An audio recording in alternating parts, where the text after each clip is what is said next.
Good morning, everyone. I'm Thomas Burr. I'm the Washington correspondent for the Salt Lake Tribune and the 109th president of the National Press Club. Last June, in the room right next door here at the Press Club, a group of journalists held a secret meeting. Honestly, we at the club had no idea what they were talking about until now. That was one of the first meetings of the consortium of journalists who were investigating what we now call the Panama Papers. Last year, some 11.5 million financial records were leaked to the German newspaper Süddeutsche Zeitung. I'm sorry I mispronounced that in some form, but I got close, right? Possibly the biggest leak in journalism history from Mossack Fonseca, one of the world's top creators of shell companies. With 2.6 terabytes of data, the newspaper needed help and called in the journalism troops. With such a large number of people trolling through the database, the partners needed to agree on a common strategy for collaboration and for parsing out the research, as well as the joint promise on holding off on publishing until everyone was ready. This is something a bit foreign to American media, who are not used to collaborating on investigations with competitors. Today, I'm honored to welcome some of the participants in the Panama Papers to talk about their work and their findings. Our forum today is sponsored by the NPC Journalism Institute, the nonprofit arm of the National Press Club.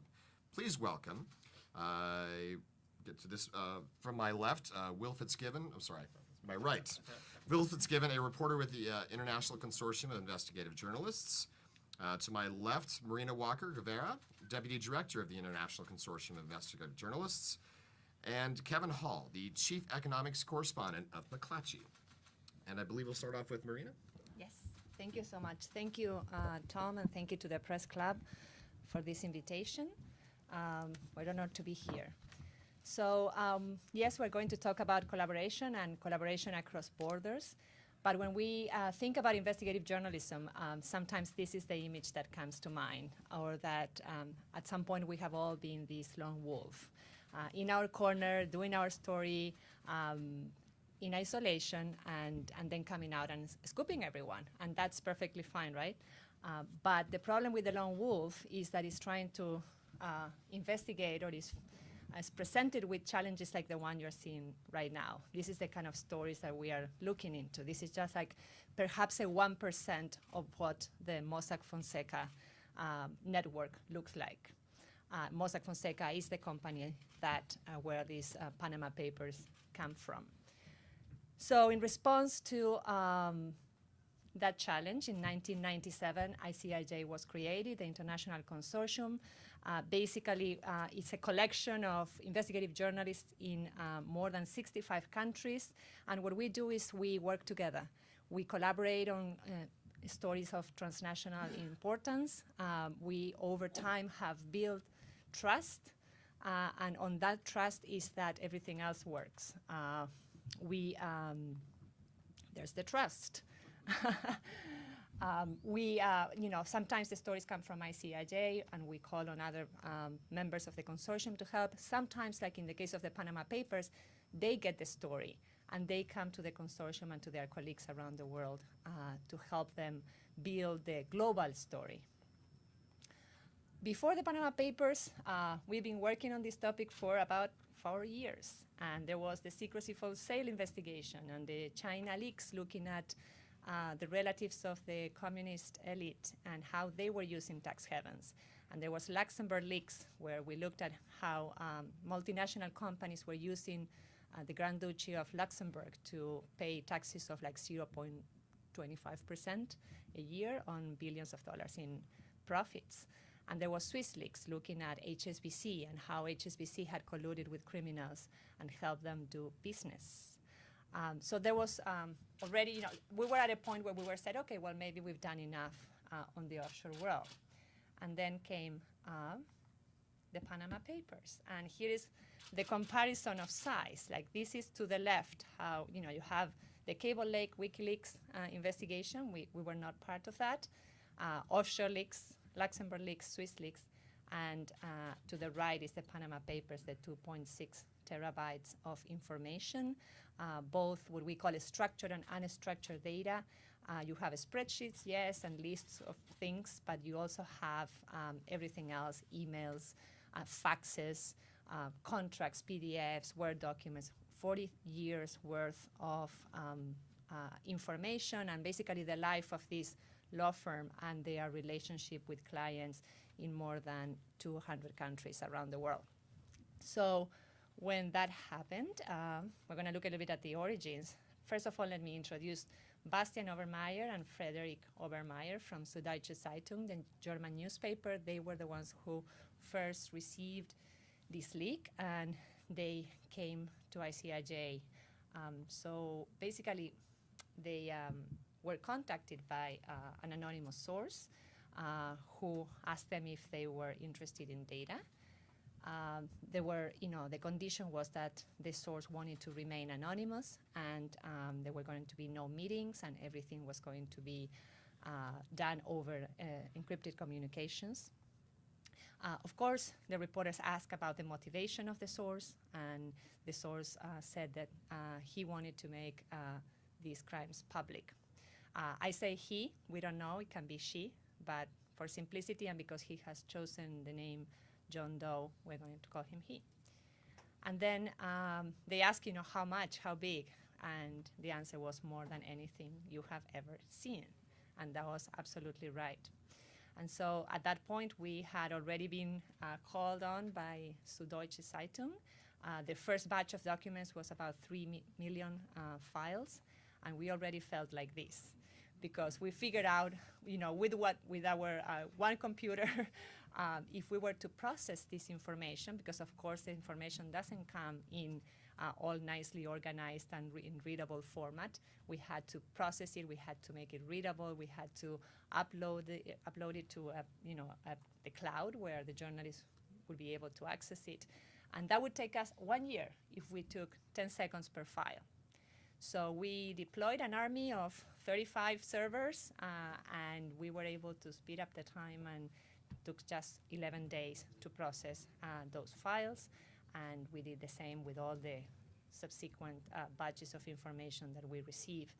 And that was the beginning of this collaboration, which of course, not only had these technical challenges, but also the human challenges. We needed to recruit journalists, not in 10 or 20 countries, but in as many countries as possible, to do justice to the data. All corruption is local. You need to interrogate the data from a local point of view. And it's those local reporters in all different countries that know who the proxies of powerful people are, who the intermediaries are, the lawyers, and so on. So our job as ICIJ is to be in the middle of all of that collaboration, helping build bridges, help people communicate with one another, and facilitating the overall collaboration. So we don't do that over email or on the phone, as you can imagine. We build our own virtual newsroom. We needed to create a space where journalists would be able to log in every day and basically share their findings, because what's the point if everyone would access the documents and then go hide in a little corner and be the lone wolf again? So we said, okay, we're going to create something that's going to look like a social media wall. That's what we're all used to. So we call it sometimes the Facebook of investigative journalism. It's open source, but we tweak it to our needs. It has everybody had an avatar. You can post your status, but most importantly, you can post your findings. You can see who else is logged in at any particular point in time. You can chat with the other members of the team. There are groups, as you can see here, people who are interested in politicians, people who are interested in Latin America. Sometimes people will create groups in their own languages.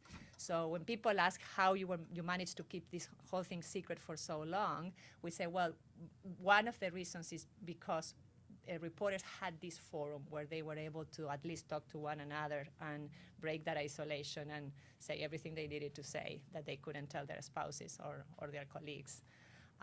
We also met in person, and as Tom said, the first meeting was here in that room next door. There were about 40 reporters in that first meeting in June 2015, and then that followed by a meeting of more than 100 reporters in Munich, and then a meeting in Johannesburg that Will is going to talk about to train and work with our great colleagues in Africa. And then there was another meeting in London where we met with the reporters that were working on the Russia story. For obvious reasons, it was safer to do it that way, and that was a very important and complicated story. So yes, meeting in person, there's no technology that can, that can do what, or build the trust that a face-to-face meeting can achieve. So now what do we do? What do we do with the documents? So we also created a platform to upload all these documents. And you might be thinking, well, how crazy to put these documents on the internet. But if you think about it, we would not have been able to do a collaboration this wide without taking that controlled risk of putting the documents online, of course, in a very, at the most secure manner we managed to, and make it easily accessible to journalists. In this platform, it worked like Google, and basically you could put any word, and you could, you can filter by year, by type of document, by many other ways. You can save your searches. You can also, that was one of the most interesting things, you can create a list of names that you were interested in an ideal world, and then match it, do a batch search and match it against the 11 million records. And that was, a very efficient way, instead of like typing name by name or, word by word.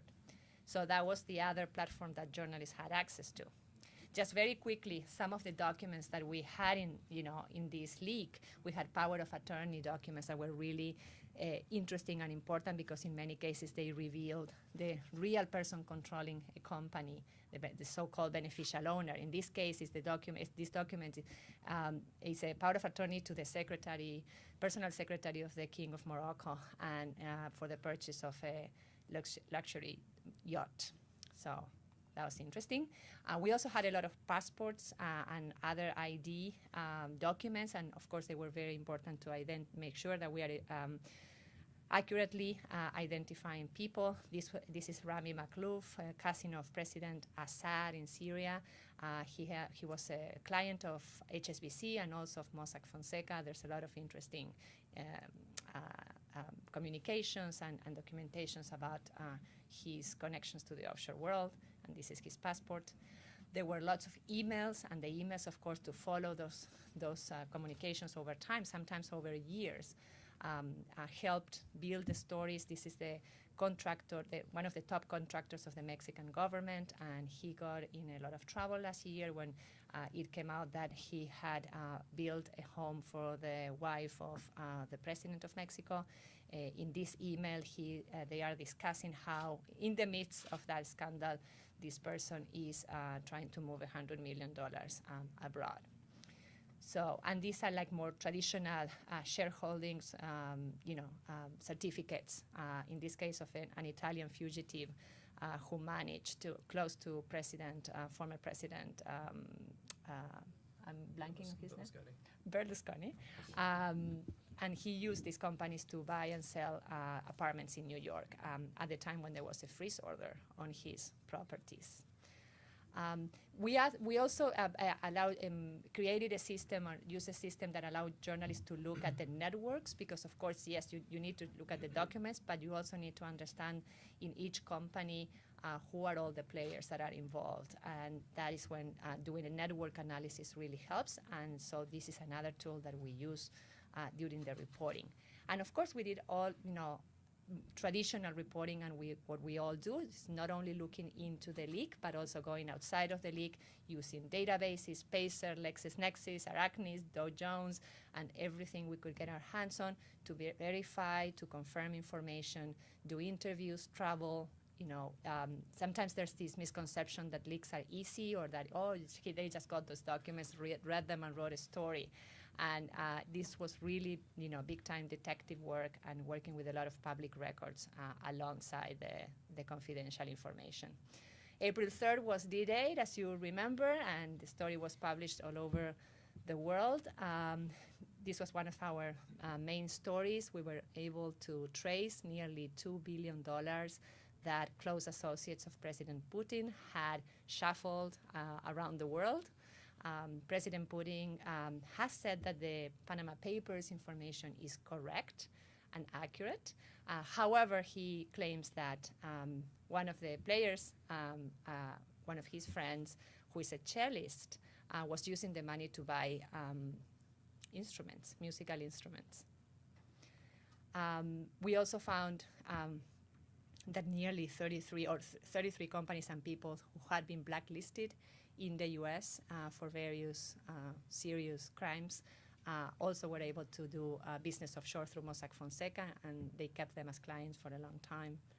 We looked at the role of banks, big banks, and how more than 500 banks, specifically in this leak, and how they had helped create more than 15,000 offshore companies through Mossack Fonseca, in many cases to help clients around the world avoid or evade taxes.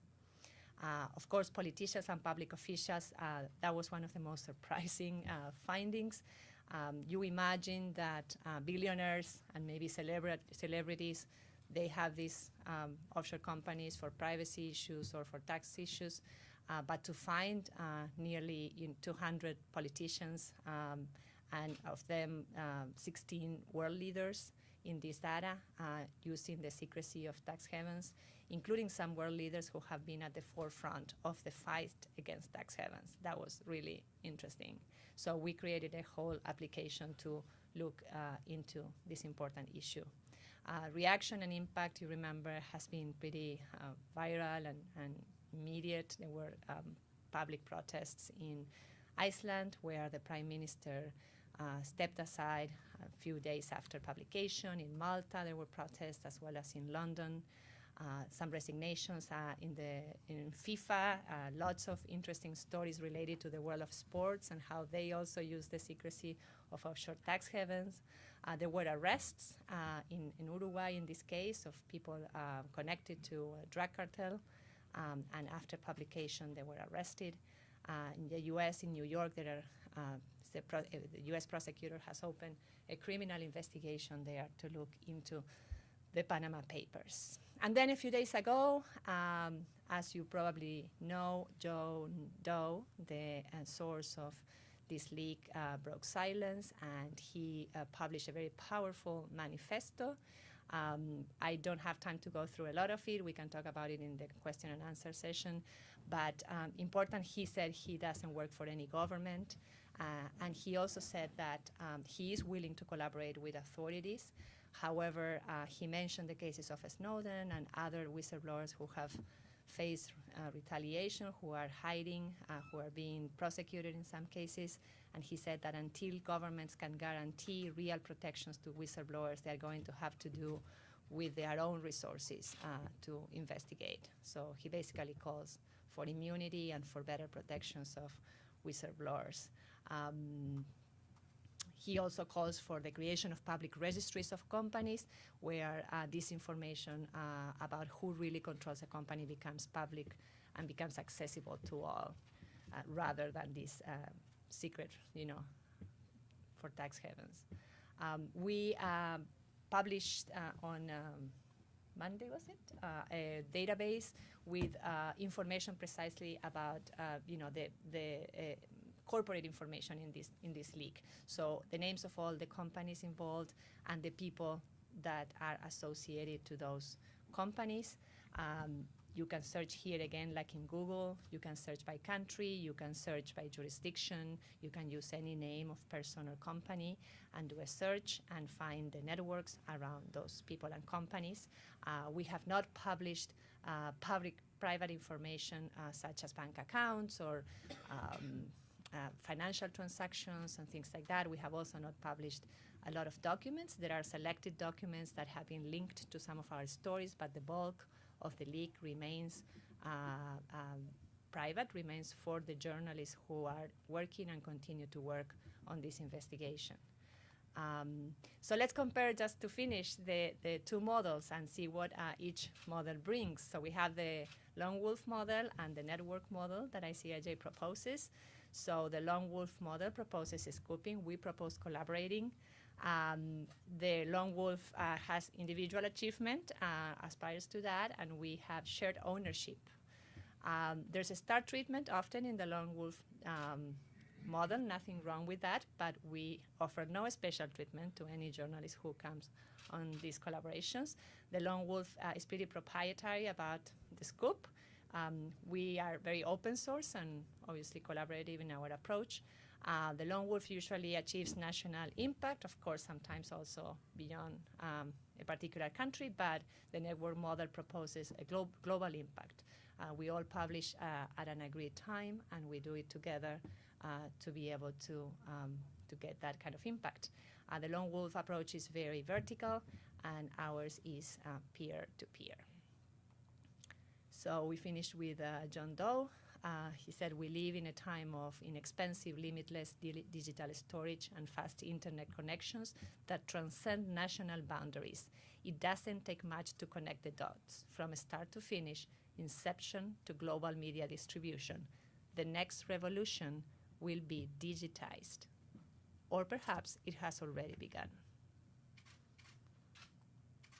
Thank you so much, and we're going to go now to Will. I don't know that.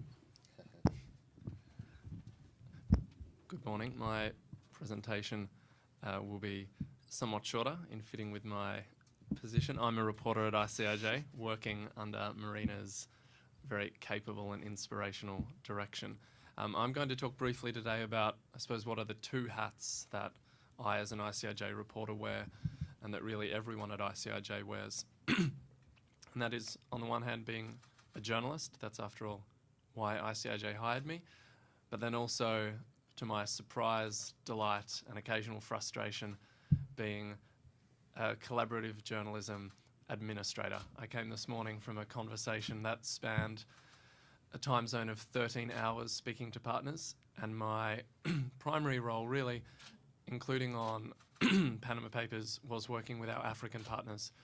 When I came to ICIJ a bit over 2 years ago now, I think it's fair to say, without being critical, that there was a core of journalists who were excellent at what they do, but who largely came from, especially those who participate in regular projects, came from the global north.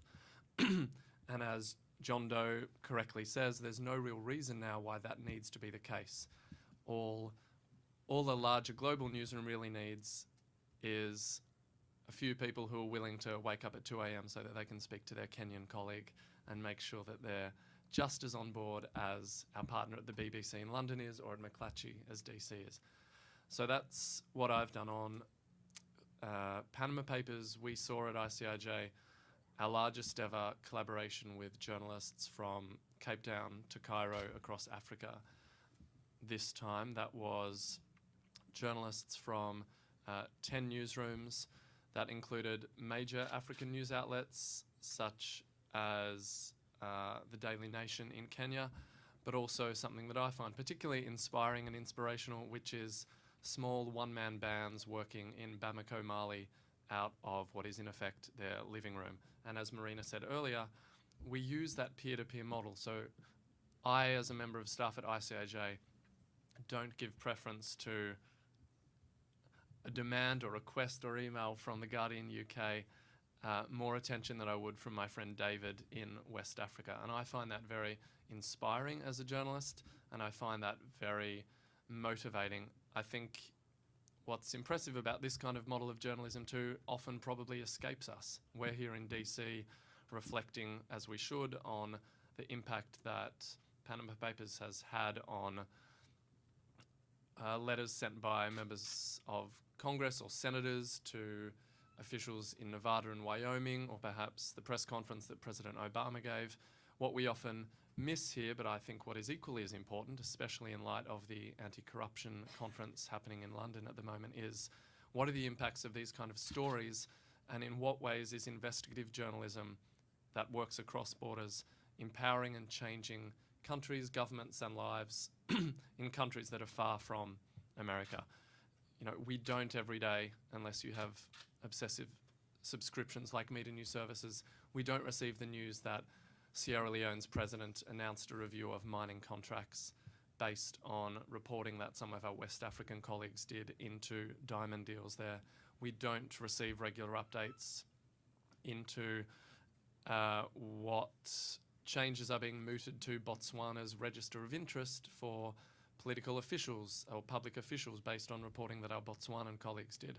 So I find that one of the true benefits of this kind of global collaboration, and it's a kind of benefit that I think is often unseen. Of course, it's work that requires rather a lot of effort and hard work.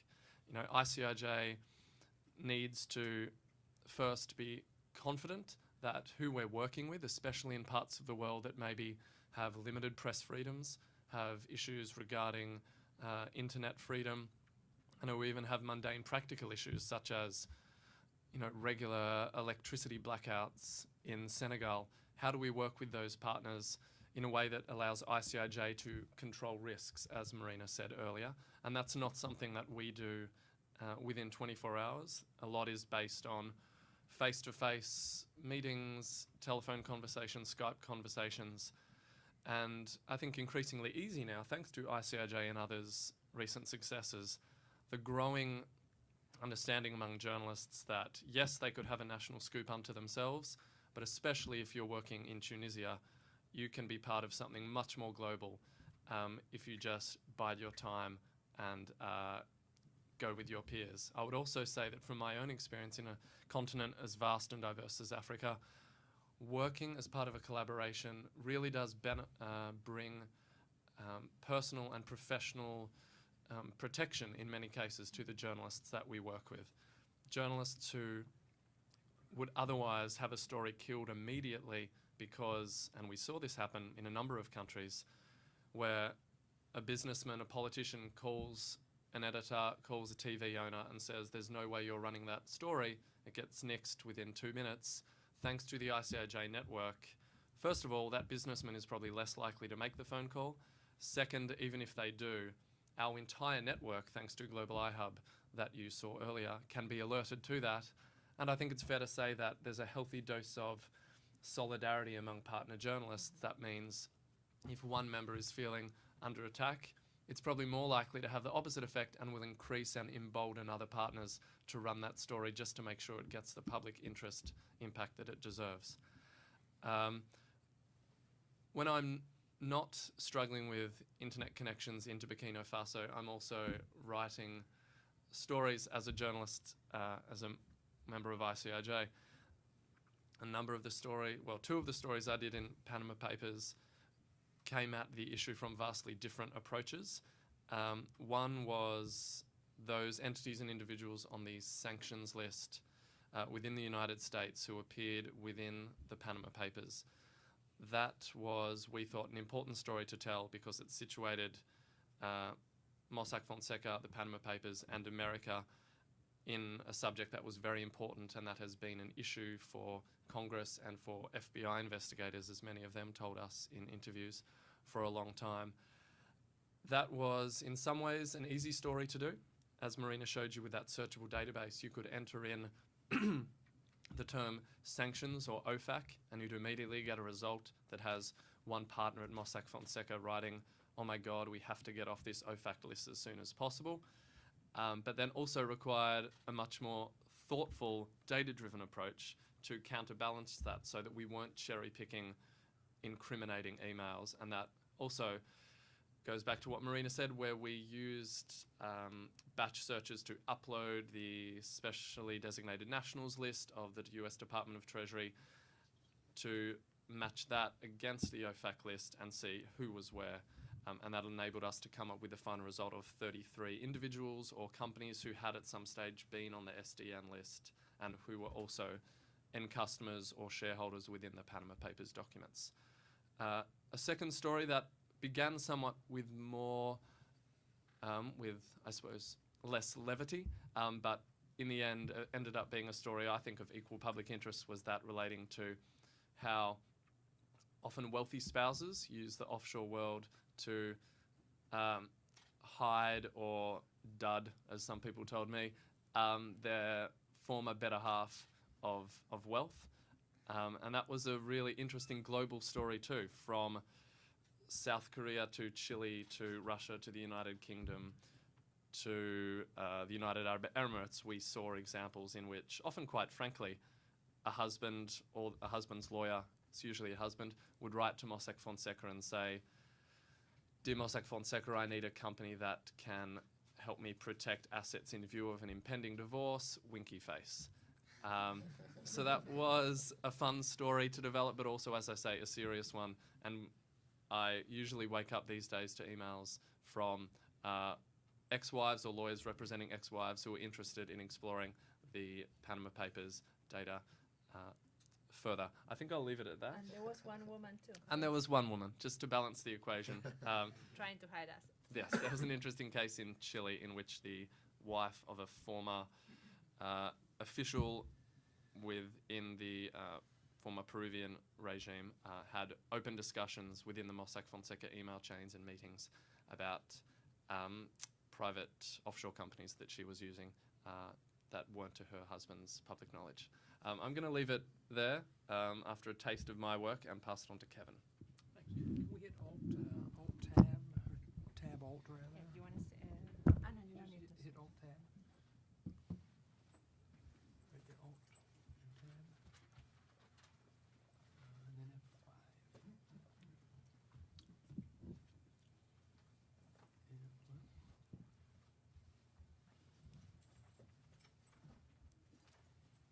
It didn't work as suspected. Let's just close that out. I'll be there. Okay, let's open this. Is this So yours? that- Okay, why don't you start? Yeah, that's it right there. Okay. Here we go. Go backwards. Okay. I should do it from here. So, I'm Kevin Hall with McClatchy Newspapers, McWho, McWhat. We own 29 papers around the country. The sum is often less known than the parts. The Miami Herald, the Sacramento Bee, a range of papers, most of the papers in the Carolinas. So, a lot of people in the initial round of reporting after April 3rd said, well, gosh, why didn't they have someone of greater weight as the U.S. partner? Which I kind of took a little personally, as you can imagine. Well, my background is in Latin America, most of my career, and in economics. So this, for me, was the perfect story that I've worked my entire life to be involved in, because it brought kind of all my skill set together in one story. Why does this matter? Well, obviously Mossack Fonseca's in Latin America. Most of its clients are Latin America. I'm spending 14 hours a day reading documents in Spanish and Portuguese. That hasn't slowed down since April 3rd either. So it continues to be an ongoing project. We did a range of stories after the initial stories, and I would caution people against thinking that now that we've got these stories out on April 3rd, that's the big news and everything else is just follow-up. 11.5 million files, 2.76 terabytes of data. This is massive, and I would, at the risk of speaking out of tune, I would suggest to you that the searchable data isn't completely searchable. Every single day we find people who aren't in that database that the public gets to see, that doesn't show up when we search passports, and yet we find them in some file buried in there. We're working on a story about a very high-level person in the United States who didn't appear under passport searches, who didn't appear under a variety of ways, and yet there. So I would caution against using numbers. This is the gift that's going to keep giving for a long time. I can give an example. You may have been aware in Ecuador, the president started threatening the reporters from our project. They were going to haul them in, force them to go before Congress and kind of embarrass them on national TV. That really got my goat, and I started looking a little more, thinking, okay, I'm going to do a story based on that. Out of pure dumb luck, researching some of the people in there, I stumbled on a document after our first round of stories that showed that the Panamanian government had actually raided, for lack of a better word, Mossack Fonseca, looking for information about a company that they believed were tied to the president of Ecuador and his brother, involved in embezzlement. The Panamanian government now says, well, we don't know what that was about. That was the prior government. I'd remind people that under the free trade agreement with Panama, this was the kind of thing they were supposed to have, continuity between governments and reporting. But anyways, as it turns out, wasn't able to cut and paste this properly, but if you had seen the actual story, it basically Correa is demanding that they release the documents, and then suddenly he's in there, and as you can imagine, his people didn't want us to publish that and asked us not to. So that was what I was showing. So again, as Marina had hinted or touched on, this originally was 1.1 terabytes. By April through, it was 2.6. So every step along the way, as we had updates, we thought, okay, we're done with our people. Now let's start thinking about what we're going to write. And in fact, every time we had to keep going in October, the data release in October is really the one that brought a huge amount of stuff. So we're going to, for time, we'll switch all over this again. So when people started looking in August, for instance, we had 500 gigabytes of data. Well, some of our colleagues in our chain who were involved working with the project got frustrated pretty quick because there really wasn't anything there. You weren't seeing anything. By October, you had a much bigger file. Miami is the example. If you just look the word Miami, it has 118, appears that almost 119,000 times, 118,000 times of data. Over 80,000 of them were just in this October release of data. So that gives you a sense of how difficult it was to kind of search and then research. Again, you're looking at, for instance, anybody have a passport on them? If you look at the bottom of your passport, on the left side you'll see the letter P, then a less than symbol, and then there's a 3-letter code for your country, USA, MEX, BRA, I think, for Brazil. Well, that was one of the Swiss members found that as a search tool, and it would pull up a lot of the passports in the file. Why are passports important? You don't have to wonder whether this is the right guy or not. There's your passport. So there were a lot of creative things that, as we all collaborated along the way, we ended up all lifting each other up. Again, some of the challenges, as Marina touched on, is that the most interesting people go to pretty extreme steps to hide their accounts. You're not going to have somebody who says on the front door, I'm Donald Trump Enterprises, come find my offshore. Obviously, he's not a good example. He didn't actually have one that we could find, at least. But almost everything we've found, and I think talking with other partners, most of it has been serendipitous. You're looking at a country, you're doing paired searches, and we can get into this in the Q&A if you want any detail on the research part of it, which is, I think, rather interesting. Biased, of course, but and as we touched on, why would you use this? There are legitimate uses for this. For instance, in Panama, one of the things we found on the Trump Towers, if you were buying one of the Trump properties, it's a lot easier in Panama to create a shell corporation, because then a shell sells it to a shell and you don't pay transfer taxes, and your income tax filing becomes easier. So there are practical reasons. Not all of them are nefarious, and you have to kind of separate those out. And just close on a cautionary thing. One of the very challenging thing here, and we could talk about passports, was matching up a person to a name, right? So about 4 months in this project, we were sure we had a top NSA official called Michael A. Del Vecchio. He matched, he's a person who briefed the president. We were pretty sure he was who he was. We had his passport, but he had no internet footprint. You go to we know that Michael A. Del Vecchio today works for Northrop Grumman, head of the intelligence programs for Northrop Grumman, the big defense contractor, right? And they don't have a picture of him on a website. How interesting. He's also a top executive on a trade group for intelligence providers. No picture there either. So we've got a passport of a guy. We don't know. We're 99% sure it's the same guy. Well, you know what the oldest adage in journalism is about making assumptions, right? Well, turns out it wasn't that Michael A. Del Vecchio. There were 2 Michael A. Del Vecchios, both in the military. This one, a lieutenant colonel in the Air Force, decorated, came up through ballistics, who then went to work for Boeing, and then, for reasons that aren't entirely clear, he changed gears and became a corporate formation agent in Malta, Spain. Had 4 surnames, 2 passports, 3 addresses. When we called him, when my colleague Marissa Taylor called him, he said, you've got the wrong Michael. There's thousands of Michael Del Vecchios. You've got the wrong guy. She read him his email, read him the phone number. No, not me. Hung up on us. A week later, after we visited his doorstep in Malta and in Mexico City, he decided to play ball, called her back, did an interview, and then his lawyer got involved, and at that point he didn't say anything else. But again, knowing who you're dealing with has been a particular challenge. So we'll skip through that. I just want to say I'll leave this with the organizers here for anybody interested. Our partner who's not here today, Fusion, which was a joint venture between ABC and Univision, did tremendous work. They're more focused on the millennials, the younger audience, but they had wonderful graphics. They did a full hour-long documentary. They kind of used the Big Short approach from the movie of taking somebody like Redneck Larry or a porn star to describe how offshores work and how they work against the government. Very creative, thought outside the box, and can't say enough good things about them. So Kevin, would you like to just talk for a second about how was your experience collaborating for the first time, perhaps with so many journalists, and what was hard about it? Or Yeah, and we can do this in the Q&A setting too. From a collaborative standpoint, I think Marina will agree. I would challenge anybody to say who posted more things in other people's groups, because this was the exact thing. If you're in Latin America and you know the names and you've covered the region for a long time, they're all over here. So working with reporters in Colombia, with Peru, everybody kind of pushed the ball forward together.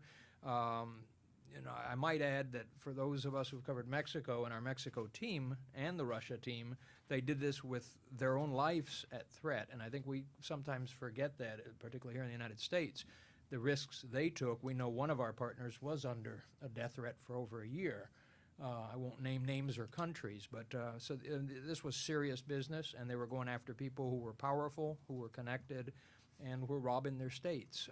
So from that standpoint, it was wonderful to watch others work. I mean, I think the biggest miracle to me was that people actually kept this secret the entire way through. That is no small task given how many countries had elections. Marina's home country of Argentina, I have to admit, that was the one I was sure was going to blow it, but didn't.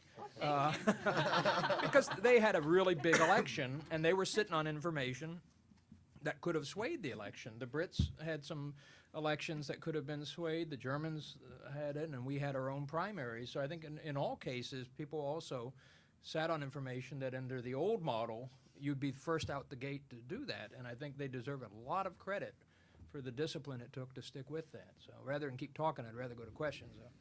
That's great. Well, thank you, Will, Marina, and Kevin. I think we have a lot of questions coming up here. I'm going to start off with a few. Thank you again for being here. This is great. You talked about your source, John Doe, just a little bit. Do you think that he has got the impact that he was looking for with the stories that have been done so far? yeah, I think that he's quite happy with the impact. It has been incredible impact, and of course now the question is, will it be long-lasting, like real deep impact and reform in the offshore world? Will those company registries become public as governments have been promising, some governments, that there will be? Will these measures that the Obama administration announced become real reform, where the states of Delaware and Nevada and Wyoming will stop allowing people to create companies in the name of Mickey Mouse instead of themselves, and open bank accounts in those names and launder money through the U.S. Sometimes when governments fix loopholes, they create new loopholes. And there have been experts already warning that some of the fixes that the U.S. government is proposing are creating new loopholes that could allow criminals to open bank accounts in the U.S. in the name of somebody else. So we just, as journalists, need to continue to pay attention to how the story unfolds and continue to report about it. It's fair to say that there will be a lot more stories forthcoming, correct? Absolutely, yeah. So you mentioned, I love this line, all corruption is local. So since we're in the National Press Club, what is the best way for other reporters to access this data, work with you to root out what may be a local story for them as well? Well, I think that the best thing that reporters can do is to go through the public database. It's not perfect, as Kevin says, doesn't have every single beneficial owner. A lot of that information is buried in the documents, sometimes in little notes in the side of documents. But there is a great deal of information in that database. So look at it, from the point of view, look at the most important law firms in your country. Again, search for the names of, don't search the name of the president. Do it if you want, but then quickly move on to the proxies and the associates and the relatives, and you're much more likely to find that kind of people. And then if you find something great, and we already have been receiving a lot of tips from journalists, but not only tips so we investigate, but sometimes journalists say, I've been working on this story for 2 years, and finally here's the information I've been looking for. And they present us like a very compelling case about the work they have done already and how what we have can help them, just finalize and be able to publish that story. And in some of those cases, when people come to us, when reporters come to us with those situations, we are more than willing to work with them and help them take the story, that hard story, to across the finish line. So I'm sorry, do you want to add? Yeah, I was just going to add that we're already getting emails from people, this company has the same last name as my ex-husband. Is this his company? And things of that. So there's a limit to what they do or don't say. And I didn't mean to sound as if these aren't valuable. They, in fact, are. And I think particularly in many of the Latin American countries, they'll be able to find the names and then ask the people these questions. And going back to the first question, whether anything changes, I think we have a pretty small window as to when things get changed. Here in the United States, we've got the election coming. The president's proposal was far less than it seems. It actually takes things backwards in many ways. And I'm not optimistic, frankly, that they're going to do anything. I think on the state level, states like Wyoming and Delaware, which we highlighted in terms of their shortcomings, I think they'll address some of the shortcomings, but in terms of beneficial or registry, Marina mentioned beneficial owner registry, I don't think we're going to see a public one that the public can see. The best we can hope for, which would be useful, is a private one that law enforcement can go to and then do something with without having to get a subpoena. Just real briefly, if you want, right now, if you're law enforcement and you suspect someone's got money in an offshore, you have to get a subpoena. To get a subpoena, there's a fairly high threshold. You're not going to waste a lot of time looking whether somebody's got assets. And a lot of Americans in these files, they're not going to be able to, they're not going to spend months trying to see if Panama coughs something up. And the documents show that Mossack Fonseca wouldn't hand anything over and would stall during subpoenas as well. So I'm not as optimistic perhaps as others. Talk to me a little bit about the data and the technology challenges here. I mean, we were fussing with a laptop here a minute ago, just getting your spreadsheet up. Your PowerPoint up. You obviously had some help, and you had to build your own programs. Talk to me about the data and technology challenges you faced. Well, I think that it really helped that we have been working with big data and confidential documents for 4 years now. 4 years ago, we were in a completely different situation when we got our first leak, 260 gigabytes, and we were scrambling. We had to go outside of our team for technical support. We had to, we really in some ways didn't know what we were doing and how to handle that much data and how to make it accessible to journalists. But we've learned over time, we have perfected the methodology, and as I said before, we are using all open source software that we are tweaking. We're happy to share what we have learned with others. We think that the crucial thing is, just focus a lot on security, but also on usability. Like, I need reporters to feel comfortable. It has to be simple. It has to be fast, because otherwise you lose their attention. And our big challenge is, I need to get those reporters engaged, not for a month or 2 months, but sometimes for a year. In this case, we needed that time to be able to upload everything, process everything, do the reporting, do it well, and then publish. But again, so I don't want to go into too many technical issues or details, but I'm happy to discuss afterwards. That's great. I'm going to have one more question, and then I'll open up to the audience here. Maybe I'll start with you on this, Will, since we've been talking a lot over on this side. Mm-hmm. Can you tell me what you would do differently now, looking back? A tough question to you. Mm-hmm. Well, I think we've all had plenty of embarrassing moments, no doubt, in which we thought we'd done a search, concluded there was nothing there, and then moved on. Only yesterday or 48 hours ago, our Australian partners, and I'm Australian too, so I did the same search, looked for the name of the Prime Minister, Malcolm Turnbull.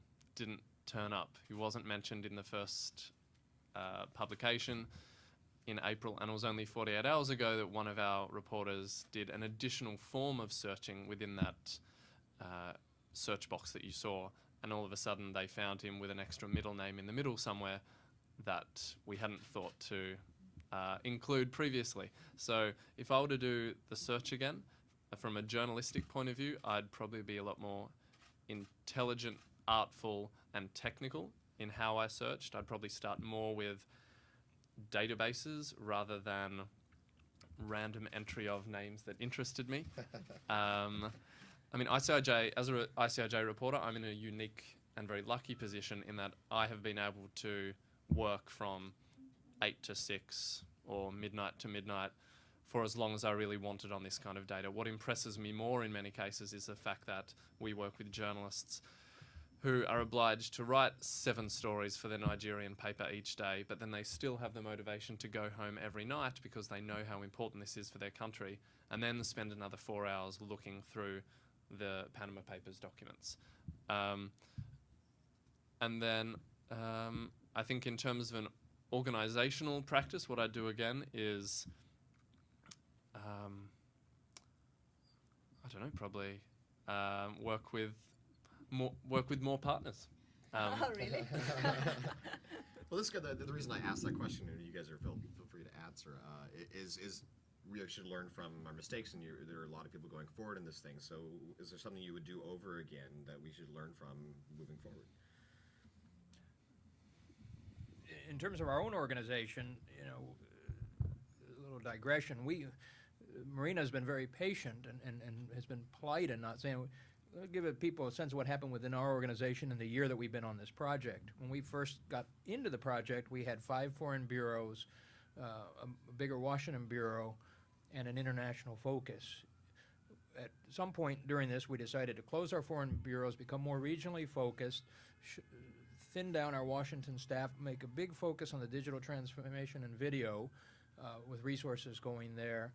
The Miami Herald and the Charlotte Observer both moved, and our bureau chief left, and we got a new bureau chief. All that in this project. And to their credit, to corporate credit, they've stuck with us. There's 3 of us. I've been working nonstop on this since August. No other reporting but this. My 2 other colleagues, Marissa Taylor and Tim Johnson, have been 6 months nonstop. And they've given us new funding, brought in outside experts. We've got a whole bunch of things planned. So in that sense, had we known, I guess the biggest thing, had we known this was going to be as well received as it had, I think maybe we would have planned differently. I don't think anybody, we all knew that the Iceland Prime Minister would probably go. We all knew that, we knew by September a good bit of the themes that were in here. But I don't think anybody thought the response would be as positive as it has. And I've watched the other 2 ICIJ big profile projects be well received, but I'll let Marina answer as to whether or not this played out as they thought. But my sense is this played out much more public reaction than we could have imagined. I just wanted to add to your previous question about the technical challenges, the fact that, you know, just as our advice, you know, they need to work side by side, hand in hand with engineers, with data analysts. These people, many of them are, you know, from the younger generation. They need to be our best friends. What we do is we turn those engineers into journalists, and now they call themselves journalists, but they have this incredible engineering degree, which I so envy. And they are the ones. We call them the geniuses. They are the ones that allow us to, you know, work with this data, to be intelligent about how we interrogate the information and all that. And so we are not going to turn into engineers ourselves or data specialists, but make sure that in your newsroom there is somebody who can do that work, because we saw the difference in the newsrooms where people had that help versus the newsrooms where people didn't. And it makes a world of difference. And we couldn't have done this work if we didn't have a data unit, which at this point is like more than half of the ICIJ staff and budget is devoted to technology and to this kind of expertise and skills. Thank you, Marina. I'm going to open up the audience. Please state your name and news outlet when asking a question. We have a microphone that Julie's going to pass out, so please wait for the microphone as well. Do we have a question from the audience? Here in the front row. Hello, my name is Robert Thomason. I work for MLEX. It's an online business publication covering regulatory risk. Thank you for this panel. My question, actually have 2 related questions surrounding John Doe's offer to release the database, the tranche, to law enforcement authorities. The basic question is, can you bring us up to date on the status of that offer? Have the documents been released to a law enforcement authority? If so, which one? The second related question is, since you released the public-facing database this week, have you received any requests from law enforcement authorities with very targeted enforcement requests? I mean, the ones that would meet Fourth Amendment muster of having a very specific written request for information. So anyway, thank you. No, we haven't received any requests from law enforcement after the release of the database, at least not that I'm aware of. And in regards of John Doe, he communicates with our partners at Süddeutsche Zeitung. He doesn't communicate with ICIJ directly. We have always kept it that way. He is the source of Süddeutsche Zeitung. And so I imagine that if any government or any law enforcement official is willing to take him on his offer and also offer the kind of immunity and protection that he's requesting, which if you read his manifesto, he's not asking it just for himself. He's talking about law changes that need to happen. So not only he is protected, but also any other person doing similar kind of work.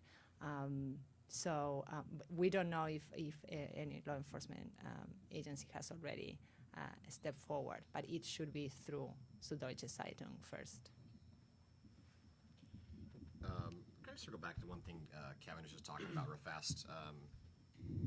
In the age of decreasing journalism resources, is collaboration like what happened with the Panama Papers the new path forward for probing corruption or possible corruption? I absolutely think so. I think it's an incredibly efficient model. This is, law enforcement, economists, and even criminals figured collaboration out decades ago, maybe.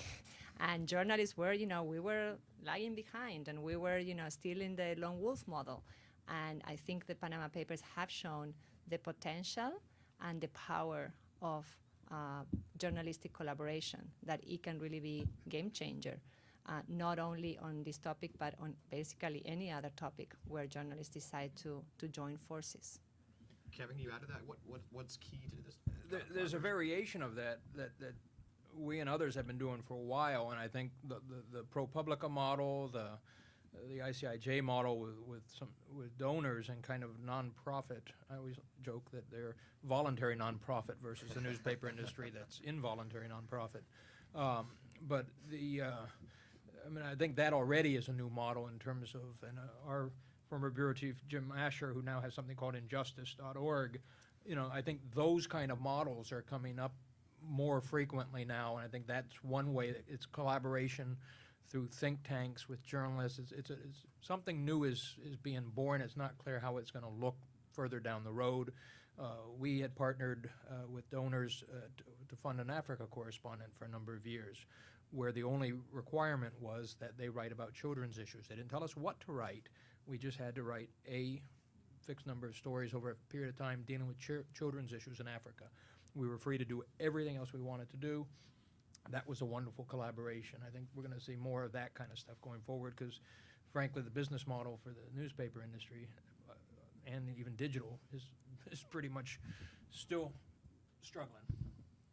Other questions from the audience? Yes, sir. Can you wait for the microphone? Your name and news outlet, please. Thank you for doing this. My name is Jairo Mejia. We're here for Agencia F of Spain. My question was to you all. I think, correct me if I'm wrong, but what these leaks show is also that most of these activities are already legal or legal in most countries. And it's up to the evaders, the tax evaders, to stop trying to find new ways to keep evading taxes. Do you think this is going to change the behavior and they're going to think twice before trying to, not comply with the local national laws to pay the taxes, their fair share? A few remarks from me. I think what's interesting in Panama Papers is that there we have almost 4 decades of documents. Obviously, there have been good and not so good changes in many countries' regulatory systems over that time. And you see in emails from clients, in documents that Mossack Fonseca themselves write that, for example, a change in Panama or the BVI that outlawed something known as bearer shares, which allowed people to hold shares that didn't have identifier or name on it that actually did lead many people just to go, all right, I might have liked anonymity or secrecy 5 years ago, but really it's not worth the trouble. Sure, put my name on my public share. So, you know, not everyone is desperate and dedicated to go to the very limits of anonymity to hide whatever they're doing. And when reforms are introduced, we saw in Panama Papers that sometimes they're complied with. Obviously, we see examples where they're not as well. My expectation based on something like Panama Papers is that some people will be less forthcoming or explicit in what they put on emails from now on, and maybe revert to Pigeon or, I don't know, other kinds of traditional forms of messaging. But I think it'll be a mixed bag. There's hope, there are reasons for hope and reasons for despair. Can I add something to that? Please. It's just that bearer shares, for those who rightly wouldn't know what they are a form of share ownership where someone else holds the share for you. Your name is never revealed unless a subpoena comes, but how would law enforcement know to come there? Well, one of the things we found is that Panama has something in the range of 16,000 of them still on the books. So in terms of those people coming on, what this company has done, and I presume other companies who are in this space are doing, is converting some of these to what are called foundations, private enterprise foundations, where you have two nominee directors who are appointed by the law firm, and then you, the shareholder, is the third, but your name doesn't appear on the document. So they've responded to this in a way that kind of continues the camouflage. So I'm a little more cynical and think that my bet is that they're going to find better ways to make it even more secure and harder to penetrate. And just the last short thing is that to remember that, yes, tax havens are associated usually with tax evasion or tax avoidance, but what the Panama Papers have shown is an array of criminality that goes well beyond tax avoidance and tax evasion, and it involves drug trafficking, arms trafficking, human trafficking, what else? You know, like, yes, financial fraud of like every type that you can possibly imagine. And so it's important to remember that many people say, oh, it's legal. President Obama said that is precisely the problem, that it is legal and that we have designed laws so poorly that we are allowing this parallel universe or parallel economy to exist that allows, yes, not only to evade taxes, but also allows people to break the law in infinite ways and get away with it. So on that point, Marina, are you surprised you haven't got requests from law enforcement? Are you surprised by the lack of response by law enforcement agencies across the world? Well, I have to say, the question was like whether we had gotten requests from law enforcement after the release of the database and on very specific cases. Okay. We have received, and we have published about this, we have received requests from dozens of governments from around the world before the release of the database. They wanted documents, lots of documents, every document. They wanted access to the entire leak. And we have responded that our stated public position is that we do not collaborate with governments. We do not see ourselves as an arm of law enforcement. We preserve our independence. We are doing our work. We have been entrusted by whistleblowers to do journalistic work on these files. And if whistleblowers would have wanted the files to be accessible to everyone, they would have gone to a different type of group who would have made them accessible to everyone. Or if they wanted them accessible to law enforcement, they would have gone to law enforcement. That's the reason why we have declined all requests, including the request from the New York's prosecutor. Just to note that the Panamanian government raided Mossack Fonseca and reportedly has copies of well beyond what we have, because we don't think this is the entire universe of their data that we have. So any law enforcement request would probably be geared toward the Panamanian government, and it's kind of up to them to say what they're doing and who's requested it. The Panamanian government, which would really like us to stop saying Panama Papers a lot. Well, I'm glad you mentioned that. Sorry to grab the mic again, but you know, one of the things these documents show is, in fact, that's disingenuine. In fact, they have a form of they have these visa. You can get Panamanian citizenship through a certain amount of investment. They even have a forestry investment program where you give a certain amount and you get a forestry visa where you can take residence there. So they have a lot of misaligned incentives that may, on the face of it, look like a good thing, that are attracting nefarious people. And I think it's not proper to say it's just one law firm. So let me ask this: what do you need to help? You have a lot more data. You said this is the gift that keeps on giving. What more would help you? Is it obviously money? It's always nice to have. Is it more journalism colleagues? Is it more time? What do you need to help keep digging into this trove of data? I can start, and I'd say a bit of all of the above. We are, as we've said from the beginning, constantly adding new partners, especially in countries where we haven't had partners up until now. As Marina said, it is so crucial for us to work with local journalists because anyone can find David Cameron's father, but not everyone can find the lawyer of, I don't know, or the childhood friend of a former minister in Senegal, for example. So on-the-ground journalists who we can trust and who are pleasant to work with are a key resource that we're continuing to seek out and add. Of course, each time we add a journalist, we are adding workload onto not only ICIJ individual reporters like me or Marina, who has to train journalists, who has to convey the importance of the collaboration and how we work, because it is a foreign beast, but every time a journalist types in a word to the database, and correct me if I'm wrong, Marina, there is a financial cost to that based on the array of servers that we were using. So both people and dollars are going to be increasingly important to ICIJ and partners as we move forward.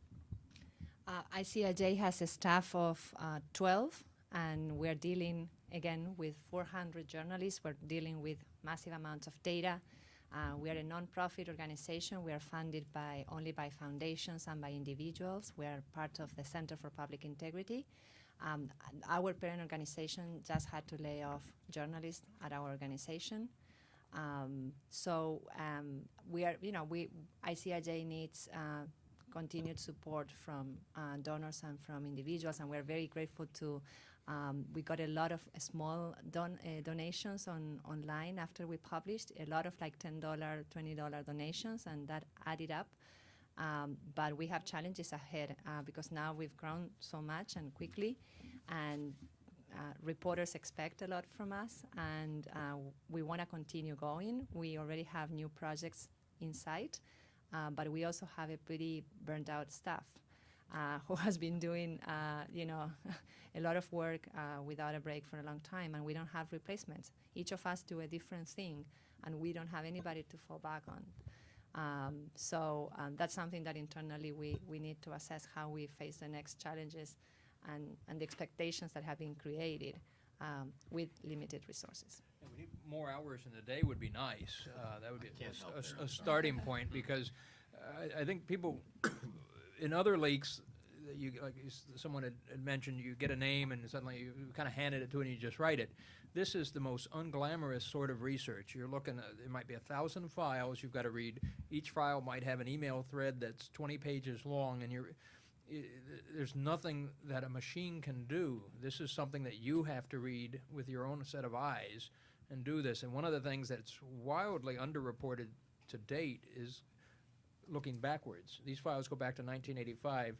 The tech team, who is beyond fantastic, do you realize that some of these files were in Lotus Notes, and they've had to make those searchable and readable?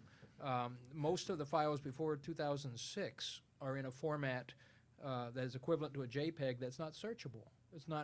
It predated Adobe Acrobat, which we kind of take for granted. So all this old data about the Iran-Contra, about these older scandals, we've barely really looked at because it wasn't time, the time trade-off wasn't there. I think one of the things I'd like to see is some tools that would make us easier to search these older files, which I think would clarify a number of scandals all around the world. So, well, on that point, though, you talked earlier about being open source. Why not make it all available instead of dripping out a little bit at a time? And not drip is the wrong word, but why not, all right, here's everything we have, absolutely everything. You mean to make all the files available to the public? Yeah.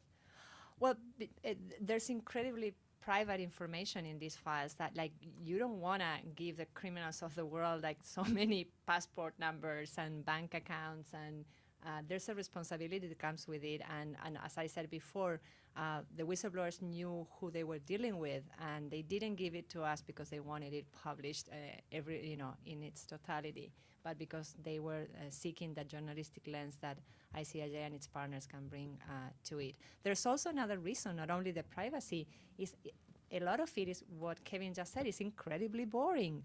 There's so much of it that nobody, believe me, wants to read, because you're gonna, be bored to hell. So, so I think what we need is the comprehensive reporting force to be able to really dig out most of the stories that we can possibly do. Thank you. We have a question back here. Hi, Alex Lewis. I work for a publisher here in Northern Virginia, a tax analyst. Has Mossack Fonseca reached out to the ICIJ or its partners, and have you guys responded to them? What do you mean reach out? With a lawyer, you mean? Any type of legal action, anything, cease and desist, anything like that?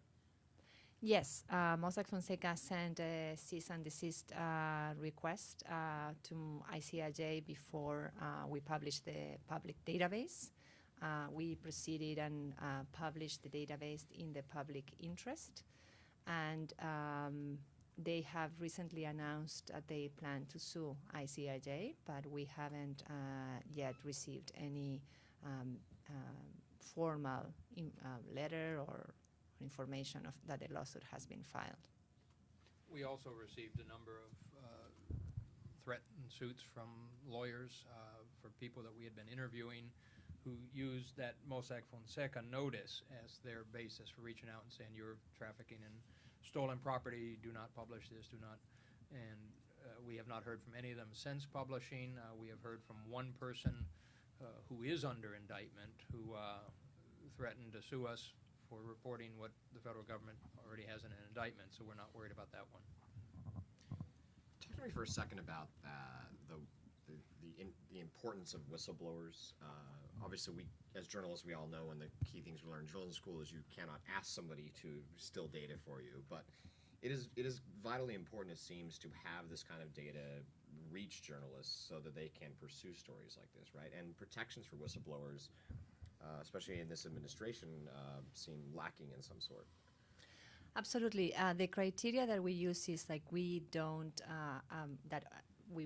you all share with us, is like we don't get involved in any activity by a whistleblower. We are passive recipients of leaks, and we're happy to get them as long as our reporters have not participated, encouraged, or be part of any kinds of activity by the whistleblower. So as long as we're passive recipients, we are fine with it. And in this case, again, it wasn't ICIJ directly receiving the data from the whistleblower, but it was through Süddeutsche Zeitung. The laws are lacking everywhere to protect whistleblowers. Our Luxembourg leaks investigation that I talked about before, that exposed the multinationals' tax avoidance schemes, and Alison here participated in that investigation. The main whistleblower, or the alleged whistleblowers and the main reporter working on that story are standing trial right now in Luxembourg, and they face jail.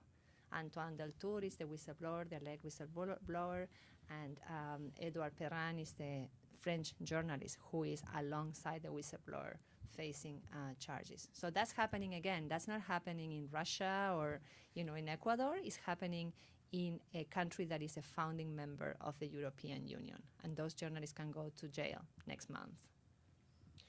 This is a scary thing about, I think a lot of us American journalists take for granted the freedoms we have for the press, but you faced a lot of that, and you talked about this a little earlier, Will, the press freedom issues created, especially in countries like Africa, by the journalists you're working with. Can you talk to me a little about the challenges you faced there with the press freedom issues and journalists who, one, can't get electricity, two, are worried about going to jail or worse? Sure. These are kind of things that we hear of secondhand. I know I can often hear Marina speaking in Spanish to our South American colleagues about similar kinds of issues, and she'll often hear me speaking in French or slow English to our African colleagues about what they're experiencing. Yeah, and it was a universal phenomenon. There was a Kenyan reporter who reported on a judge's involvement or appearance in Panama Papers, and that was the example I referenced earlier, where the newspaper received a phone call from their lawyers, but they still published. There are lots of challenges. Obviously, perhaps the best known example is an ICIJ member, Khadija Ismailova from Azerbaijan, who's currently in jail for 7.5 years or so on trumped up charges. What Panama Papers was amazing for was that it more or less validated everything that she had reported on that led to her imprisonment. That is the family of President Aliyev's offshore empire and network extending from houses in London to goldfields in Azerbaijan. And despite the president coming out saying that his family members are adult businessmen and women who act in all transparency, that doesn't really fly when you've got them using anonymous protectors and a whole range of foundations that no one in public would ever be able to trace to that family unless you're A, either as brilliant as Khadija, or to have the kind of documents that we were able to see through Panama Papers. And then finally, I would just go back to that point that I do think these press freedom issues that many of our partners face are not completely removed by collaboration, but are greatly helped through collaboration, be that simply you maybe want to vent on Global iHub and share with 400 other journalists the kind of professional suffering that you're currently going through, or in a more tangible way, as I said earlier, the fact that someone else can pick up your story and publish it in a neighboring country so that the truth does get out. Yeah, and a lot of our stuff has been translated. I think a lot of the papers have a particular interest of partners.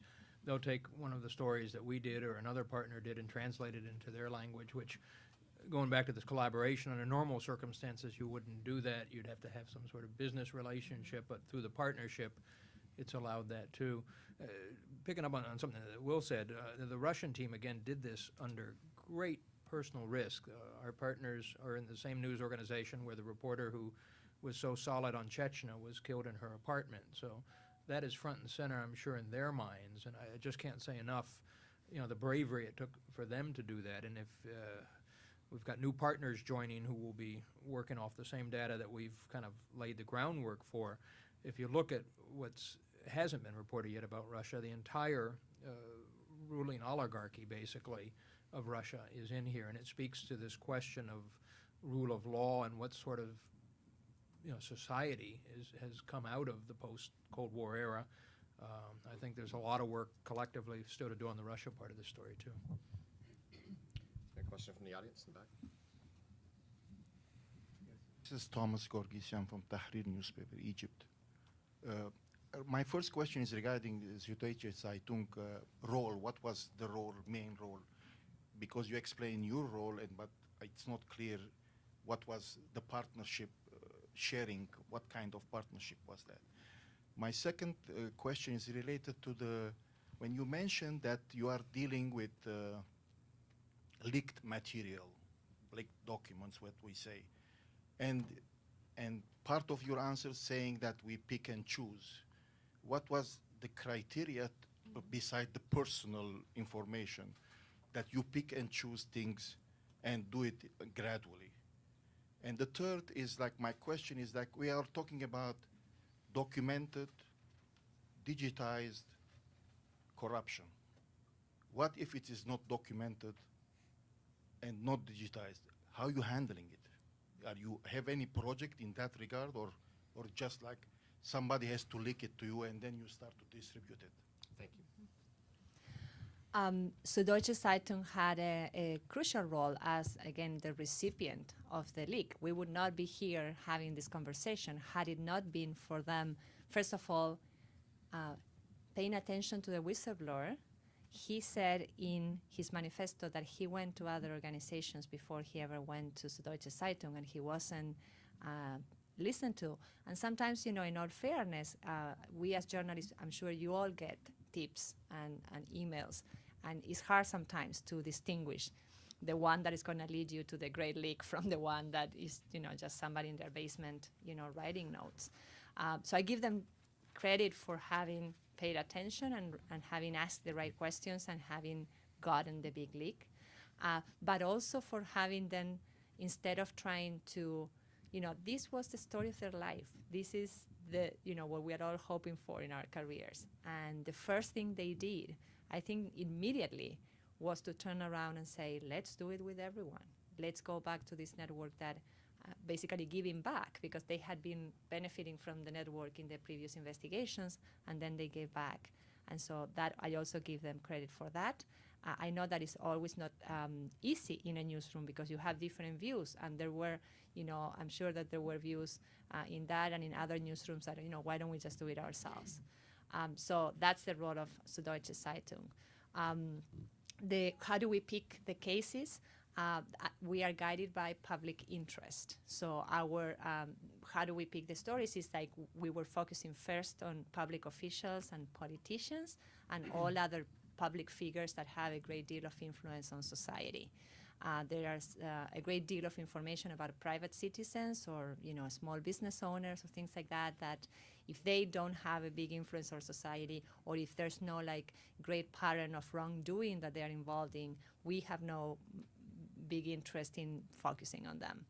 It's just what is newsworthy, what is going to have the biggest impact, and who are the individuals that really need to be held accountable. And in this case, when we were finding one politician after another, that clearly became a pattern. The fraudsters, the sanctions people, the banks, the enablers of the offshore world, banks and law firms and accountancy firms. So that's more or less in general terms how we picked our stories. And what was the third question? Jump in there? The we, obviously, in that whole response is ICIJ. We don't have and we don't want editorial control over partner newsrooms. So in Nigeria, for example, our partners there who've done wonderful work chose to publish more of a list of names of Nigerians that they were able to find. That's an approach that they took that other newsrooms might have taken, but Marina outlined the approach that ICIJ worked on this particular investigation. And the third question related to non-digitized projects, non-documented. Okay. Do you want to continue? Not terribly. I think that there's a paper trail these days for everything. And when you are involved in corruption, at some point you're going to need to create that bank account. You are going to need to create a company or to write a loan or to, it's almost impossible. It's not totally impossible. And I was listening to an expert yesterday talk about the containers full of money, apparently, that are traveling from Latin America to Europe and other, apparently cash is, because the banking system is becoming so stringent, thankfully, apparently criminals are now just moving cash obviously in airplanes and ships and other means. But there's always a paper trail, and those paper trails that in the past were impossible in many cases to get are now proving to be accessible. So I think that more secrets are going to come out. I'm going to jump in here just because I have a small amount of knowledge. ICIJ does do big projects that are not based on data leaks from offshore banks. Will has been involved in several. So they don't only receive leaks and work on them. They do a lot of really spectacular other work as well. That commentary, of course, comes from the chairwoman of the Board of Governors of the National Press Club, Alison Fitzgerald-Kojak, now with NPR, formerly of the Center for Public Integrity.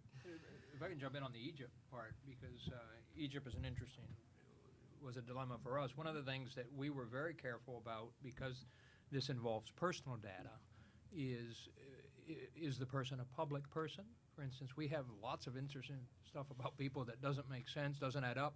But do you publish it if they're not a public person? They don't hold office. They've never headed a big corporation.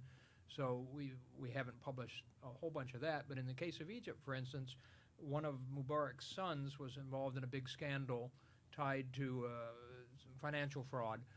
The person he was tied in that fraud with is in the documents. He was not named in the document. We did not run that because it wasn't a direct relationship. It was presumed that this was on his behalf. But you had to make those calls along the way, and I think there were a lot of examples of like that I think many newsrooms would wrestle with. So we're going to wind down here in a second, but can I touch on that real fast, Kevin? A lot of ethical decisions are made in journalism daily. How did you handle that into collaboration work? Because your decision on publishing something may not be the same as somebody else's decision on publishing something. Well, Marina did a very good job of refereeing this. I think she, at the risk of using a gender-specific term, was a mother hen that really watched everything that people were doing, and if somebody was working on a story, if both people were working on a story, that she worked to make sure nobody got too far ahead of the other and tried to, as best as possible, keep people from undermining each other's reporting, not undermining, but getting out ahead of other reporting, and I think that was very helpful. It's also important to remember what Will said before, and is that we don't get involved in our partners' editorial decisions. We suggest a lot, and we profusely give them guidelines and suggestions, but ultimately it's up to each media organization to decide not when, because that's what we are all going to agree when we publish, but how they're going to present their stories and who they're going to report about. And I think that that's really important to preserve, because nobody wants to surrender that, and it would be completely a wrong model for us to try, and it would be impossible also. Who wants to have that awful role of controlling what like 400 people are going to write? But we give the guidelines, and then it's up to, also remembering, taking into account the local laws and regulations in each country. For example, our German partners weren't allowed to publish a lot of German names, because apparently the privacy laws in Germany are very strong, and they had to prove wrongdoing before they were able to name an individual from the Panama Papers. And that's something that here with the First Amendment in the US, we don't need to prove wrongdoing. What we need to do is like really in-depth, work. We need to have a lot of accuracy, and we need to give people notice and opportunity to comment. So you can see in the different countries how that all played out. I think you also had to be careful in the case of the Ecuador story. It happened, one of the things that I found most troubling for me as a reporter was having to do this at a time that they had just had an earthquake. So we held the story for almost a week before we ran it, because we didn't want it to distract from the earthquake effort, and it wasn't until the president politicized, he announced a whole bunch of tax measures on the rich to pay for the rebuilding and things like that. Then we felt we had the green light, but separate from that, then we had to take into account what this might mean to our ICIJ partners there, and work around. We didn't want them arrested on our behalf and things of that sort. So these are very real calculations we've had to make throughout. All right, we're down to the last few minutes here, but I want to ask the final question. How do we make this, the technology you use, the process you use, how do we make this necessarily a model going forward for other data leaks, other information that is given to journalists? How can we serve this as a model for the future? I think it's already a model, and there are other groups and networks that are already working in this way, and that is the best news, that the paradigm has changed from the lone wolf to the global network collaboration. And so I think that anybody who finds himself or herself with 2.6 terabytes of data, they know where to go, what to do. There are groups, there's ICIJ, there are others. We are also very open about our methods and about our technology, and if you want to learn more about that, and about the global iHub, and about how to put your newsroom documents, that everyone, because in your newsroom everybody's sitting on valuable documents that they use like maybe one line from, and everything else is just in somebody's desk. Well, why don't you put everything on a common platform so everybody can do a search when they have a story and find connections to documents from everyone in the newsroom? So that's the kind of thing that how collaboration starts maybe in your own newsroom and then goes beyond that. Well, thank you very much. I'd love to thank our guests for being here today. Also to thank the National Press Club Journalism Institute for hosting and coordinating today's forum. So thank you. I don't think this is the last we're going to hear from you. Thanks. Thank you. It was a great discussion. Thank you so much. Absolutely. Thank you for being here. Thank you, Kevin. And so at that point, we had already been called on by Süddeutsche Zeitung.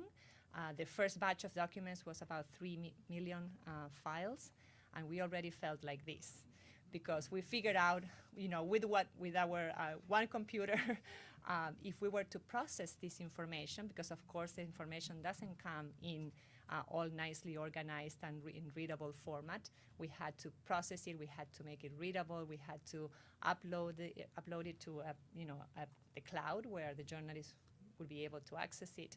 And that would take us 1 year if we took 10 seconds per file. So we deployed an army of 35 servers, and we were able to speed up the time, and it took just 11 days to process those files. And we did the same with all the subsequent batches of information that we received.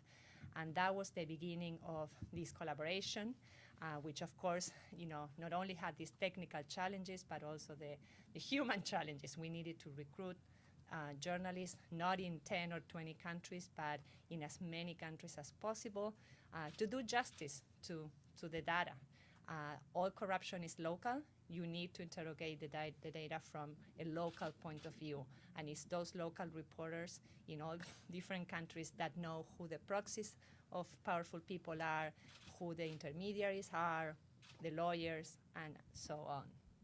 So our job as ICIJ is to be in the middle of all of that collaboration, helping build bridges, help people communicate with one another, and facilitating the overall collaboration. So we don't do that over email or on the phone, as you can imagine. We build our own virtual newsroom. We needed to create a space where journalists would be able to log in every day and basically share their findings, because what's the point if everyone would access the documents and then go hide in a little corner and be the lone wolf again? So we said, okay, we're going to create something that's going to look like a social media wall. That's what we're all used to. So we call it sometimes the Facebook of investigative journalism. It's open source, but we tweak it to our needs. It has everybody had an avatar. You can post your status, but most importantly, you can post your findings. You can see who else is logged in at any particular point in time. You can chat with the other members of the team. There are groups, as you can see here, people who are interested in politicians, people who are interested in Latin America. Sometimes people will create groups in their own languages. So when people ask how you managed to keep this whole thing secret for so long, we say, well, one of the reasons is because reporters had this forum where they were able to at least talk to one another and break that isolation and say everything they needed to say that they couldn't tell their spouses or their colleagues. We also met in person, and as Tom said, the first meeting was here in that room next door. There were about 40 reporters in that first meeting in June 2015. Good morning, everyone.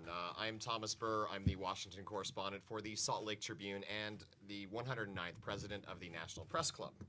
Last June, in the room right next door here at the Press Club, a group of journalists held a secret meeting. Honestly, we at the club had no idea what they were talking about until now. That was one of the first meetings of the consortium of journalists who were investigating what we now call the Panama Papers. Last year, some 11.5 million financial records were leaked to the German newspaper Süddeutsche Zeitung. I'm sorry, I mispronounced that in some form, but I got close, right? Possibly the biggest leak in journalism history from Mossack Fonseca, one of the world's top creators of shell companies. With 2.6 terabytes of data, the newspaper needed help and called in the journalism troops. With such a large number of people trolling through the database, the partners needed to agree on a common strategy for collaboration and for parsing out the research, as well as the joint promise on holding off on publishing until everyone was ready. This is something a bit foreign to American media, who are not used to collaborating on investigations with competitors. Today, I'm honored to welcome some of the participants in the Panama Papers to talk about their work and their findings. Our forum today is sponsored by the NPC Journalism Institute, the nonprofit arm of the National Press Club. Please welcome, get to this, from my left, Will Fitzgibbon, my right. Will Fitzgibbon, a reporter with the International Consortium of Investigative Journalists.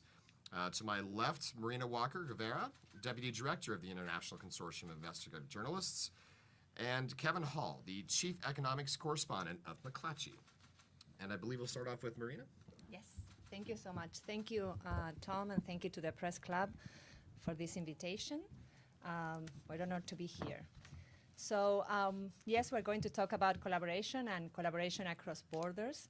But when we think about investigative journalism, sometimes this is the image that comes to mind, or that at some point we have all been this lone wolf in our corner, doing our story in isolation, and then coming out and scooping everyone. And that's perfectly fine, right?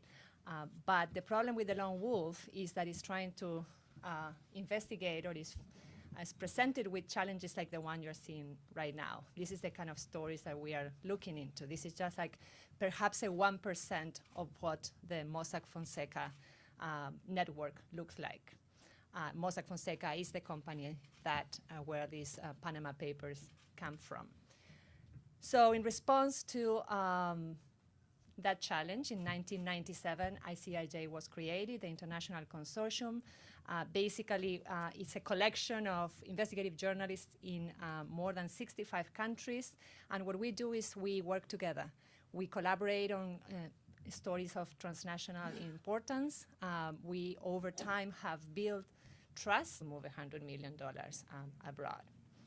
So, and these are like more traditional shareholdings, certificates. In this case of an Italian fugitive who managed to close to former President, I'm blanking on his name? Berlusconi. And he used these companies to buy and sell apartments in New York at the time when there was a freeze order on his properties. We also created a system, or used a system that allowed journalists to look at the networks, because of course, yes, you need to look at the documents, but you also need to understand in each company who are all the players that are involved. And that is when doing a network analysis really helps. And so this is another tool that we use during the reporting. And of course, we did all, traditional reporting, and what we all do is not only looking into the leak, but also going outside of the leak, using databases, Pacer, LexisNexis, Arachnis, Dow Jones, and everything we could get our hands on to verify, to confirm information, do interviews, travel. Sometimes there's this misconception that leaks are easy, or that, they just got those documents, read them, and wrote a story. And this was really, big-time detective work and working with a lot of public records alongside the confidential information. April 3rd was D-Day, as you remember, and the story was published all over the world. This was one of our main stories. We were able to trace nearly $2 billion that close associates of President Putin had shuffled around the world. President Putin has said that the Panama Papers information is correct and accurate. However, he claims that one of the players, one of his friends, who is a cellist, was using the money to buy instruments, musical instruments. We also found that nearly 33 companies and people who had been blacklisted in the US for various serious crimes also were able to do business offshore through Mossack Fonseca, and they kept them as clients for a long time. We looked at the role of banks, big banks, and how more than 500 banks, specifically in this leak, and how they had helped create more than 15,000 offshore companies through Mossack Fonseca, in many cases to help clients around the world avoid or evade taxes. Of course, politicians and public officials, that was one of the most surprising findings.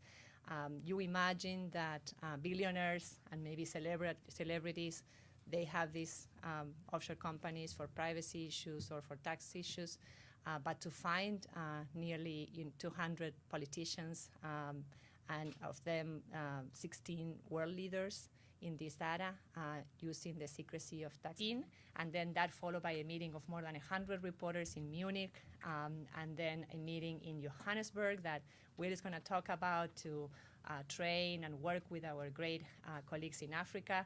And then there was another meeting in London where we met with the reporters that were working on the Russia story.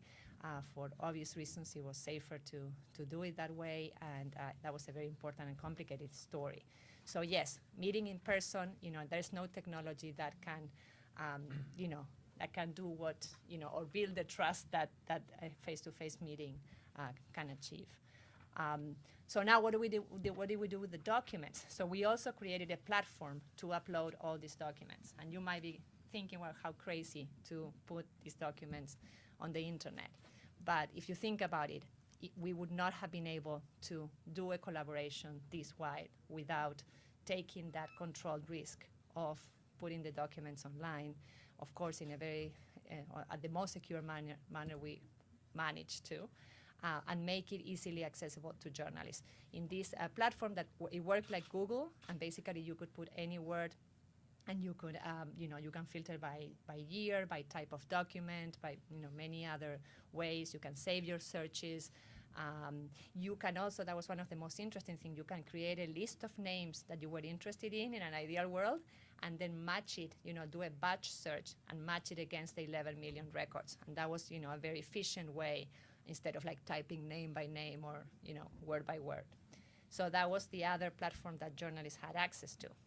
Just very quickly, some of the documents that we had in this leak, we had power of attorney documents that were really interesting and important because in many cases they revealed the real person controlling a company, the so-called beneficial owner. In this case, this document is a power of attorney to the personal secretary of the King of Morocco, and for the purchase of a luxury yacht.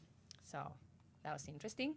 We also had a lot of passports and other ID documents, and of course they were very important to make sure that we are accurately identifying people. This is Rami Makhlouf, a cousin of President Assad in Syria.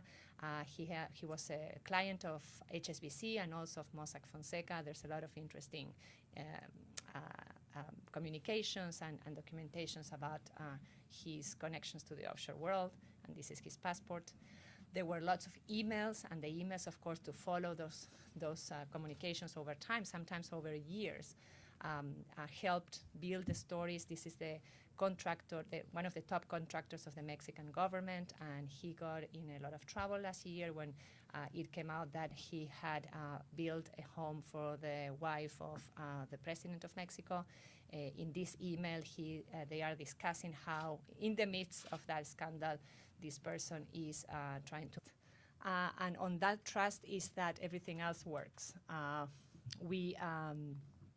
There's the trust.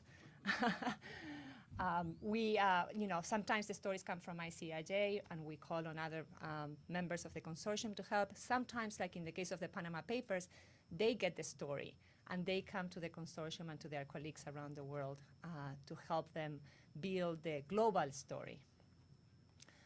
Before the Panama Papers, we've been working on this topic for about 4 years. And there was the secrecy for sale investigation and the China leaks looking at the relatives of the communist elite and how they were using tax havens. And there was Luxembourg leaks, where we looked at how multinational companies were using the Grand Duchy of Luxembourg to pay taxes of like 0.25% a year on billions of dollars in profits. And there was Swiss leaks looking at HSBC and how HSBC had colluded with criminals and helped them do business.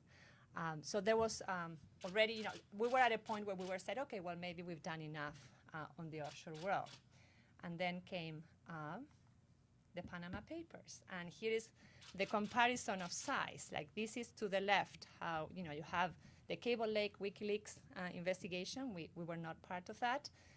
Offshore leaks, Luxembourg leaks, Swiss leaks, and to the right is the Panama Papers, the 2.6 terabytes of information, both what we call structured and unstructured data. You have spreadsheets, yes, and lists of things, but you also have everything else, emails, faxes, contracts, PDFs, Word documents, 40 years worth of information, and basically the life of this law firm and their relationship with clients in more than 200 countries around the world. So when that happened, we're going to look a little bit at the origins. First of all, let me introduce Bastian Obermeier and Frederick Obermeier from Süddeutsche Zeitung, the German newspaper. They were the ones who first received this leak, and they came to ICIJ. So basically, they were contacted by an anonymous source who asked them if they were interested in data. They were, the condition was that the source wanted to remain anonymous, and there were going to be no meetings, and everything was going to be done over encrypted communications. Of course, the reporters asked about the motivation of the source, and the source said that he wanted to make these crimes public. I say he, we don't know, it can be she, but for simplicity and because he has chosen the name John Doe, we're going to call him he. And then they ask, how much, how big, and the answer was more than anything you have ever seen, and that was absolutely right.